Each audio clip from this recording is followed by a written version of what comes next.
I'm Sarah Harris, and welcome to a Fiddle Care Minute. Today we're going to talk about how to adjust a bridge on a bass and then also a cello while the strings are somewhat in tension. So you're going to need a bass or a cello, and if you're working with a bass, a narrow-handled hammer that hopefully has a rubber handle, and then also a little bit of a piece of wood as well. For a cello, you would need rubber-handled pliers. They work really well. So let's say I need to adjust the bridge on this bass, but if I undo the tension on the strings, the bridge is just going to fall over. I could also lose my sound post. So there's ways to do this without having to loosen the tension on the bridge, especially after you've just gotten it to where you want it and you've finally tuned your bass. You don't want to have to make any more adjustments to it. So this is how I can do this without having to change the tension on the strings. So this bridge is already incorrect placement.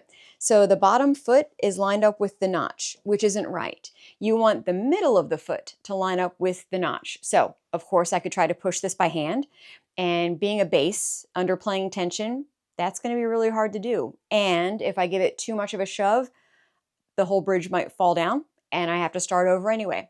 So I'm going to do tiny taps with the hammer against this piece of wood, never against the bridge directly. So I'm going to start by placing the little piece of wood right next to the foot of the bridge and just tiny little taps. And I'm going to try to even that out with the other side. And all the while, I'm checking to see how close the middle of that foot is getting to that notch on the F hole.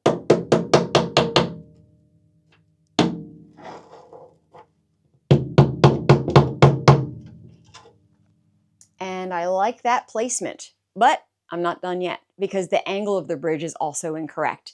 So you've probably heard that the bridge should be 90 degrees up and down. This one is already leaning towards the fingerboard, which is a major no, because you're going to keep tuning it up, which is going to continue to pull that bridge. So actually, you're going to try to go slightly angled toward the tailpiece, and that's going to give you a little bit more wiggle room when you keep tuning those strings up to pitch. So this is where the rubber handle of the hammer comes into play. This is just an itty bitty quarter-size bass, so this usually is a better fit on a larger bass, but you can fit the handle between the two middle strings, D and A, and again, just little taps. And you might be able to see that bridge move a little bit. I'm going to check it by eye. I still don't quite like where that is.